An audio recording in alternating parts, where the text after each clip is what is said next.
कल्पना कीजिए कि आप 3.6 अरब साल पहले यात्रा करते हैं। आपके सामने का दृश्य निश्चित रूप से आपको अचंभित कर देगा। कार के आकार के मिलीपीट जंगल में धीरे धीरे रेंग रहे थे। बांस के आकार की ड्रैगन फ्लाई आसमान में स्वतंत्र रूप से उड़ रही थीं और एक लोबफिन वाली मछली पानी से बाहर निकलकर भूमि पर चढ़ना शुरू कर रही थी। वे एक शानदार राजवंश शुरू करने वाले थे, जो पृथ्वी पर सबसे अधिक ऑक्सीजन सामग्री का युग और पृथ्वी के इतिहास में सबसे भयानक विशाल कीटों का युग था। यहाँ आप 3 मीटर लंबे आर्किलोप्लाउरा आर्थ्रोप्लूरा से मिल सकते हैं। हालांकि ये दिखने में डरावना है, लेकिन ये स्वभाव से विनम्र और शाकाहारी है, मुख्य रूप से पौधों पर निर्भर रहता है। इसके अलावा आपको मानव सिर के आकार की मकड़ियाँ, कुत्ते के आकार के पल्मोनोस्कॉर्पियस और 10 सेंटीमीटर लंबे विशालकाय तिलचट्टे भी मिलेंगे। ये विशाल जीव इस दुनिया को भर देंगे, ठीक वैसे ही जैसे एक विज्ञान फिल्म में राक्षसों की दुनिया होती है। उसी समय कार्बोनिफेरस उभयचर उठ रहे थे। उनका शरीर धीरे धीरे बड़ा हो रहा था और वे स्थलीय वातावरण के अनुकूल हो रहे थे। उदाहरण के लिए 2 मीटर से अधिक लंबे उभयचर एरियोप्स ने शक्तिशाली अंगों को विकसित किया था, जो भूमि पर लचीले ढंग से चल सकते थे और शिकार के लिए पानी में गोता लगा सकते थे। उनकी जीवन शैली आधुनिक मगरमच्छों के समान थी।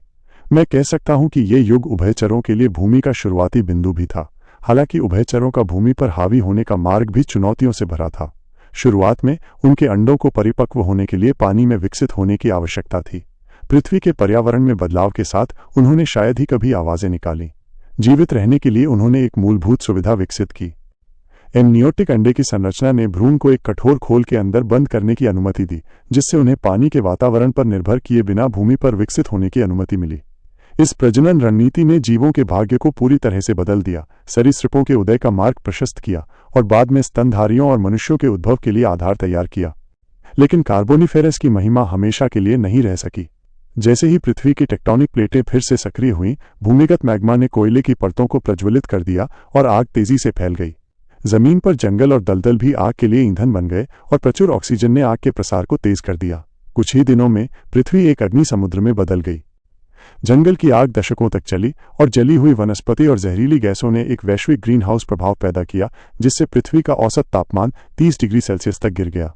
अंततः इस प्रलयकारी घटना से 46% प्रजातियां विलुप्त हो गईं और विशालकाय कीट और कई उभयचर भी इसमें गायब हो गए।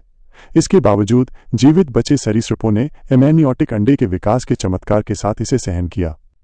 प्रलय के बाद उन्होंने तेजी से नए वातावरण के अनुकूल खुद को ढाल लिया और धीरे धीरे भूमि के नए शासक बन गए, जिससे सरीसृप शासन का एक नया युग शुरू हुआ।